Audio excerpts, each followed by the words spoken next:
Next talk is by Curt Conner. He's going to talk about microwave reactors.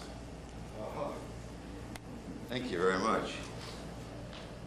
One of the things CO was involved in early on in his career was design of reactors, specifically ones that CSTR, micro CSTR, that was used for many of his studies. CSTR, you're mixing, in this case, the reactants with the catalyst very efficiently. We've been involved in some design of reactors in the last 10 or 11 months that are, mixing is again a problem, but in this case the question is the mixing of the energy. And so, again, we're going to have to find out a little bit about that. So the topic is microwave reactors. Now I'm talking about it, but Siegfried Gendensen, who's in electrical engineering, is also working with me in this area. Michael Turner, Chin Lin, Dielectric, Dr. Wang and Ramirez are also working some chemical engineering and some in electrical engineering. And this is funded by the National Science Foundation, finally by EPRI, and the Department of Energy is contributing some of the work that we're doing also, so I should acknowledge their help in this area. The outline of what I'm going to talk to you about today is I'm going to introduce a different form of microwave, or at least in terms of energy, a different spectrum of microwaves than you're used to, or that Steve talked to us about this morning. I want to talk to you a little bit about microwave energy itself, and how it affects molecules, and particularly how it affects solids, because we're going to try to do some work. In this case, we're going to do some work in the area of absorption, but there's a lot of work currently out there doing work on the influence of microwave radiation on catalysis itself. And we're going to have to figure out how that works out. I will look at the use of reaction systems and talk about things like exposure to microwaves, how you can make sure that you get everything exposed to microwaves, how you introduce the reagents, and some of these things change, obviously, different from conventional reactors. What type of in situ measurements we could do, and I'll do one application. And we're looking at absorption on zeolites, specifically to remove VOCs, volatile organic carbons, from effluents from processes. I'll talk about the absorption of microwave energy by the sorbent and the sorbate, those absorbing that which is absorbed, and some preliminary conclusions. And finally, if I have time, I'll talk about some future. And the one question that comes up is, what's the actual efficiency, or maybe I should say efficiencies of these processes, because we can apply that term to several different things in this process. Microwave energy comes in a variety of different frequencies. It's a broad area, somewhere between 1/3 and well over 100 gigahertz. The corresponding wavelengths from 1/3 of a centimeter all the way over 100 centimeters. It's electromagnetic radiation, and we often use waveguides to move it around. We can use coaxial cables if we're careful.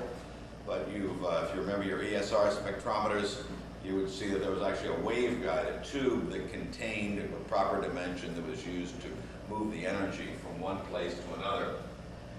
If you talk about what the effect of microwave energy on molecules and solids, there essentially are two types, basic types. One's dielectric absorption, and the other is rotational transitions. Dielectric absorption is looked at is just the displacement of charge at first blush, and this is characteristic. This displacement is characteristic of what's called permittivity times the energy of the incident radiation.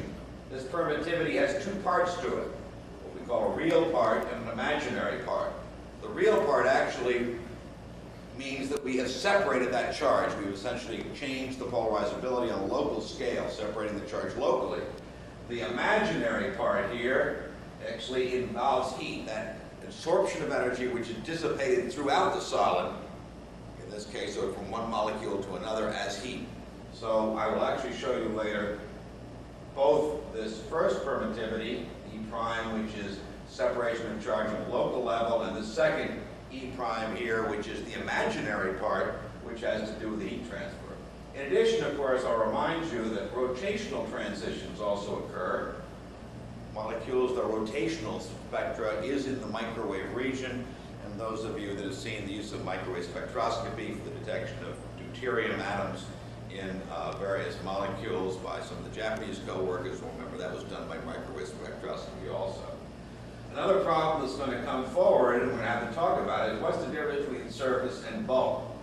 Because we talk about zeolites, where a good fraction, if not all the molecules in some cases, are actually on the surface.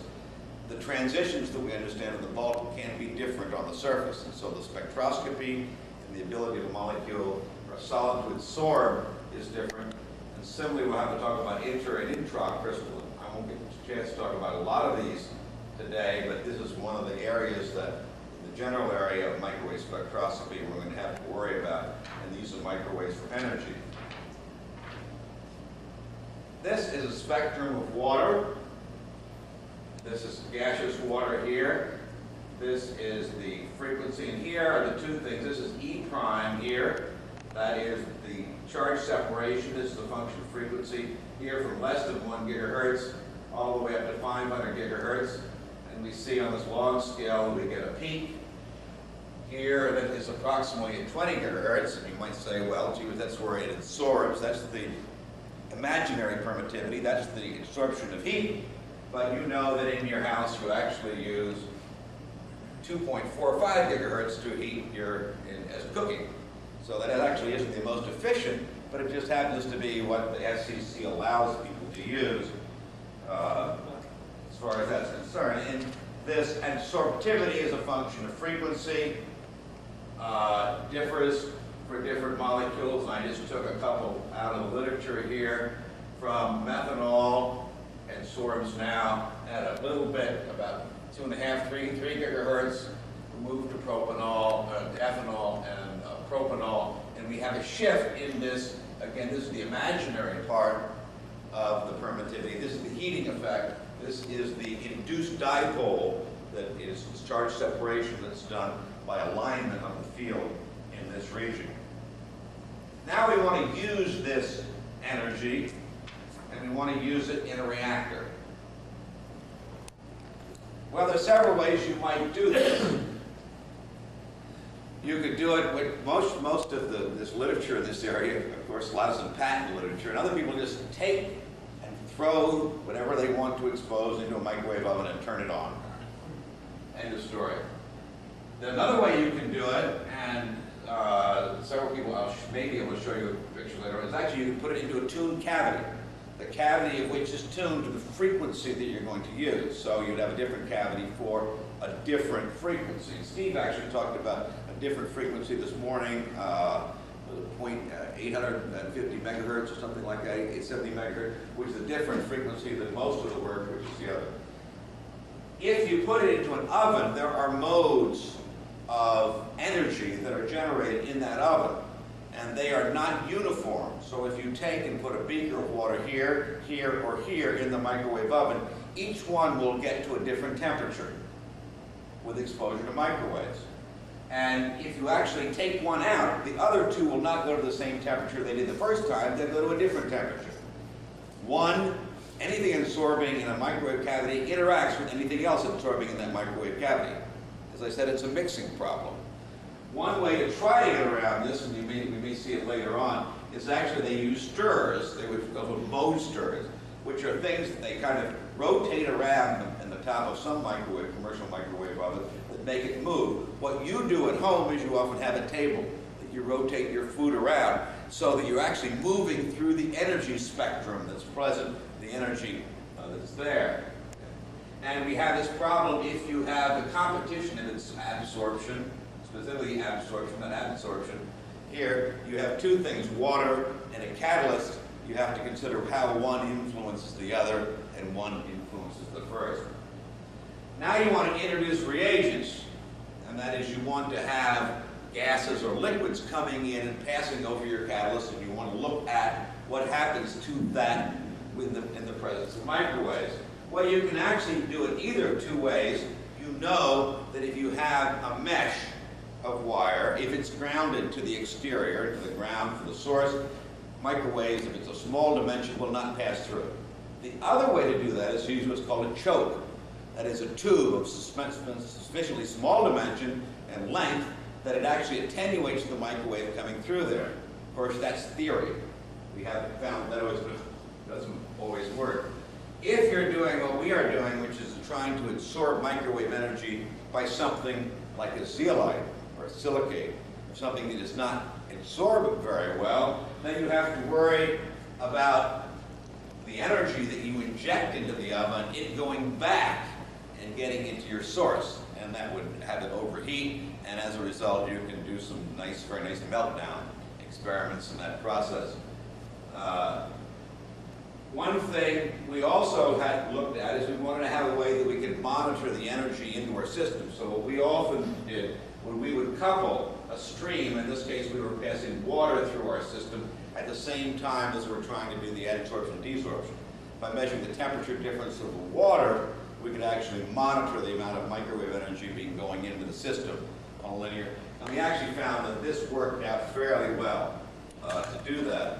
However, it did cause us one problem because the chokes that we were using, which were chokes for air, it turns out if you're passing water through that tube going in and outside, the microwave couples through the water stream, and all the fuses in your lab will go down very quickly with the excess microwave energy that's being produced very quickly. The other thing, of course, you'd like to do is in situ measurements, and you have to be very careful in measuring temperatures. Careful with thermocouple. We often would use fiber optic thermocouple instead of thermocouples, and we also have to have methods by which you can monitor the composition and flow. I see that we're going to run out of time very quickly if I don't get to some of the results. These are the reactors that we had used. These are microwave ovens. I've shown the microwave energy here. This is a stirrer that we use to mix up the modes. We actually have a stream of gas coming in here, and then sorbate, mass flow controllers, a bubbler to introduce things like cyclohexane or methylene chloride, and we use a mass spectrometer on the line. This is one type of experiment I'll describe, and I guess for the time, this may be the only one I'll be able to get to. The other way to do this is using a vacuum system, and again using a choke so we can actually have a sample suspended in the microwave cavity.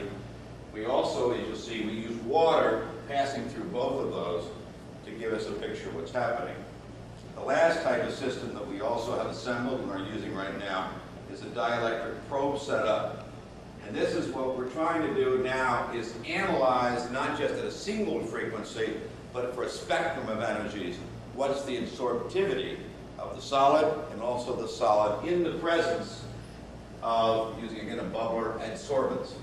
So we want to do the spectroscopy, and we want to look at what happens.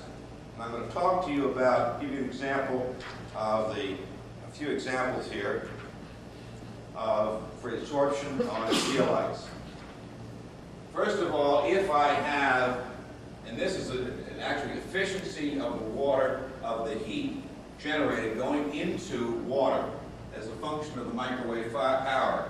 Interestingly enough, the efficiency goes up very substantially as the power goes down. We don't know exactly why this works, but if we look at the temperature difference of the water stream, we can actually pick up on the order of almost 80% of that energy goes into the water stream.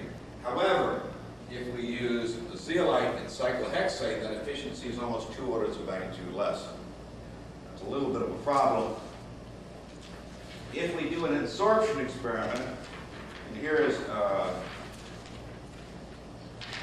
absorption experiment here, and I've just shown you this is the adsorption. I've just taken and put, in this case, cyclohexane into a stream over a zeolite, and these are normalized data. And this is the first derivative, the absorption peak. We get very quick adsorption. This is not with microwave power yet. And it's this dimensionless time, this corresponds to about 3 seconds. We get a very strong absorption very quickly. But what we wanted to see first is the desorption experiment. And as soon as we turn on the microwave power, instantly we get desorption. And as a matter of fact, more instantly than as if we had added cyclohexane upstream to the reactor. The detector is right afterwards, and essentially within a few minutes we get full saturation coming out. This is for cyclohexane, I now compare, if we use cyclohexane and methylene chloride, this is on the same peak. This is time, this is the mass spec signal. Both of them come up very quickly, but we see immediately that there's a difference between the methylene chloride and the cyclohexane. The ability of the system to absorb microwave energy depends on what we have absorbed very strongly. Interestingly, the temperature of the stream coming out during this desorption does not go up more than 2 degrees. Normally, if you're going to desorb cyclohexane or methylene chloride from a zeolite, you'd heat it up to over 100 degrees. As a matter of fact, the peak in a TPD is 140 degrees for cyclohexane. Here, the stream coming out is only 2 degrees greater than it was coming in. So the microwave energy was very efficiently able to desorb this material in this case. If we look at the solid, and I'm going to get down to the nitty-gritty here. I guess I'll cut through this in view of time here. This is just doing that static absorption measurement. I'm looking at the change in temperature for different zeolites in time, 100% microwave power, starting out about 27 degrees here. This lower curve here shows the temperature going up for a deilluminated Y zeolite, out here to about 15 minutes in time. If I use a HY zeolite with more aluminum in the lattice and therefore higher hydroxyls, we find out that the temperature increase is larger. So there is an increase in the dielectric due to the presence of aluminum in the lattice, as we might think, but it doesn't go quite in the right order because this is the one with the more aluminum, this is the one with the least aluminum, so we don't quite understand what's going on there. I told you I was going to show you about permittivity, so why don't I do that? And I'm going to do the absorption experiment here. This is looking at the permittivity, the integral permittivity, as a function of time for HY zeolite exposed to acetone. And we have a period of time here. This experiment has a much longer residence time. The system is much larger volume and lower flow rates. So it does take a certain amount of time, and all of a sudden the permittivity rises very substantially as a function of time due to the absorption process. Let's make sure I get to the right ones here. If I look at this as a function of frequency, and I'm now going to remind you about what I said before. There are two parts to permittivity. There is E prime, the real, and there is the imaginary part. The real part, as a function of frequency, there's very little dependence on that. The imaginary part, however, has a fairly strong, this is the dry can sample. This is a sample exposed to water. There is a strong frequency dependence. So very interestingly, what we find here is the imaginary part of the permittivity, which reflects the heat absorption that may give rise to the ability to desorb from these samples. And I guess we're going to cut through a little bit of this. What I'd like to do now, in 2 minutes before I do some conclusions, is show you some slides and actually show you some of these systems that we have put together. Hopefully we can do that. Okay, I don't have one of you just, this is a microwave oven here, commercial microwave oven. This happens to be the saturator. Let's go to the next slide. This is inside the cavity. This is not packed as well as it should be. I put this in the other day. This is the same. Can this focus any better, or is it just me? It might not. It may. Yeah, it's off. That's as close as you're going to get. This is a tube, a 1/2 inch tube, 1 centimeter tube that contains gas passing through here. The zeolite is present here. This is a new reactor we've designed, but I'll tell you about in a second. And the top tube here is just a tube containing water that we use to monitor the amount of energy in the system. We've combined those things here. Now the new reactor we're going to use, we have water passing through the center of the absorbent system here, so it simultaneously we'll be able to monitor the water change, and we know that's energy that has gone through and passed through the zeolite. You see that funky thing on the top of the cavity there, that rotates, that's the wave stir in this cavity. Go to the next slide. Let me get through all these quickly. This is the static system. It's a vacuum system contained here, and here's the microwave oven. Go to the next slide. And actually, I should point out one thing.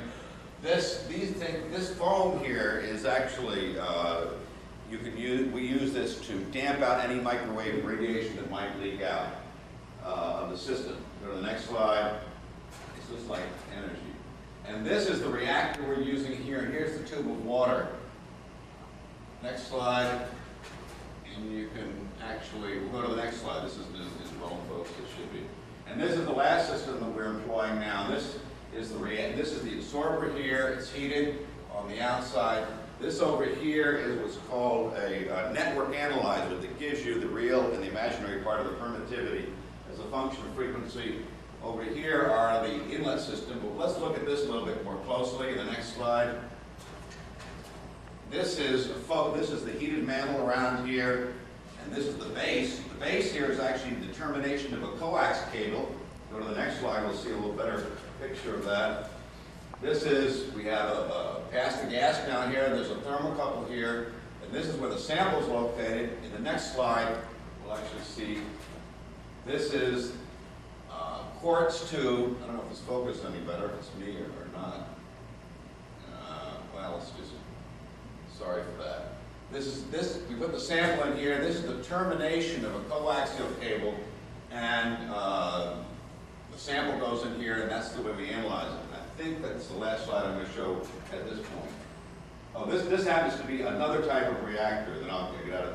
Lumiere and some of the French have it. This is a tuned cavity here that they use. Again, they measure the amount of energy in and out, but it's tuned to the wavelength that they need. And here are some studies that they were doing studying nitrogen absorption at liquid nitrogen temperature. I'm not going to show the rest of the slides, but just come to conclusion now. And it depends on the absorbate. I showed you two, one of which the temperature goes up much more than the other one. And the spectrum that we get and the dependence on frequency is not the same as the bulk liquid. That is, the zeolite, the absorbent condensed in the pores of the zeolite have a different spectrum from the bulk liquid spectrum.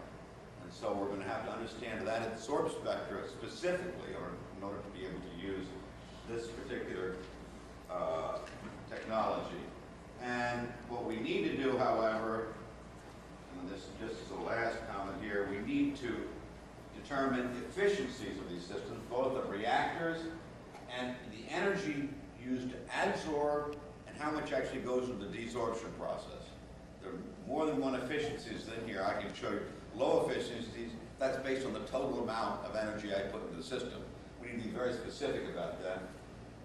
The potential in this area is to use this for less selective absorption, to use zeolites that can be hydrophobic, so we can remove organics from moisture-containing streams, use different pore sizes to be selective, change the silica-alumina ratio, again, to change the dielectric of the solid in the absorption, and to look at particularly the frequency dependence, because most of the studies to date have been in one or two frequencies, but as we see the spectra, specifically the imaginary part of the permittivity, has a frequency dependence. And it's that heating of the solid, transfer of heat to the solid, is undoubtedly going to control the adsorption-desorption process, and that's what we're going to need to look at. Okay. And we want to do selective desorption both as a function of zeolite and frequencies. Indirectly, we're getting a lot of insight, beginning to more insight about the use of microwaves in catalysis. Because I don't think we'll understand catalysis if we don't know what's absorbed. And if we hit them with microwave energies, because everything changes, then that which absorbs without microwaves is going to be different. That's which absorbs during microwaves. So we'll be getting some insight about catalysis. And I'm sorry I went on a little bit too long, but I thank you very much for your attention.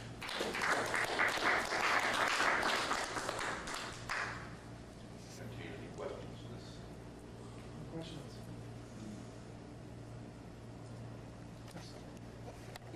You have the water right inside, in the last slide there, because you don't want energy to build up in the system, right?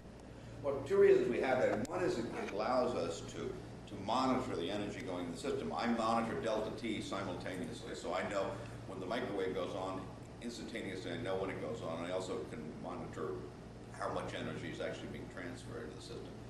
What if you don't have the water then? If I don't have the water in one of the systems, unfortunately, you put a lot of pressure on your magnetron if you do not have anything absorbing in the system. It's just like turning your microwave oven on at home. Now, fortunately, one of our ovens has a method that takes the energy that gets reflected back, it deviates it and puts it as a scepter there that actually enables them to take the reabsorption energy back. Otherwise, you would go back in your magnetron, and the thing is catastrophic because its temperature goes up, and it continues to go up, and then it melts down. So, but we're going to be using water in there because hopefully we'll be able to use it. One that I have the absorbent and the water on the inside, I think that's going to be the best system because we'll be able to monitor the energy that actually went through the absorbate that way. But is there Guaranteed. some way to collect the energy in the middle and send it, to the next reactor? Like What? Well, can you have some way of collecting that energy in the middle? If you have a big enough system, the energy will eventually dissipate through a long enough bed. We're trying to, of course, study grams of catalyst, not tons of catalyst. If you had a ton of catalyst, or you had a bed that was 4 inches in diameter and 8 foot high, and you put microwave energy in the center of it, it's going to eventually will damp out. Okay? But we are going to have to think about control. It's a very important problem somewhere along the line when this technology, if this technology comes to fruition. Talking about the desorption, you had one desorption curve, and it looked more like that was coming off rather abruptly, all the material which was absorbed. So there was really, as soon as you start the microwave cycle, the entire product which is absorbed onto the material comes off rather rapidly without control. In the methylene chloride case, it did. In the cyclohexane, that's a square wave. What it is, essentially removing a front, is moving down as a plug through the bed. The first part is clean, desorbed, and until it breaks through at the end, then all of a sudden, what's happening, that's adsorbing and reabsorbing. Essentially a front of catalyst that has nothing on it, and the front in front of that, downstream, is one that's saturated. So it moves down and then breaks through. Methylene chloride is so volatile, it doesn't reabsorb, and it comes out like almost like a peak within a few minutes. Well, yeah, so with that kind of system, it is not very easy to control the desorption. Like if you want to know more information about, let's say, absorption of methylene chloride on sites, and you want to do a TPD or type of an analog using microwave, you might not be able to get. You might have to work on more of the fine tuning as to how to fine tune the microwave in such a way that increase the energy in a stepwise manner over a period of time, so that you can get some the function of the amount absorbed as a function of microwave energy. Absolutely. This microwave spectrometry, the way we decrease the power was actually putting the same amount of power for a shorter period of time. It's on a 1 second cycle time. And so if you want to put 50% power, you'd get 1/2 second on, 1/2 second off. Out there are available tunable variable power thing, and eventually, hopefully, we'll be using one in the next 1 or 2 years, because what you suggest is what we need to do, and that is to do it as a function of total power, not fraction of 600 watts, which is what that's correct. It needs to be a better variable as far as that's concerned. Thanks, Curt.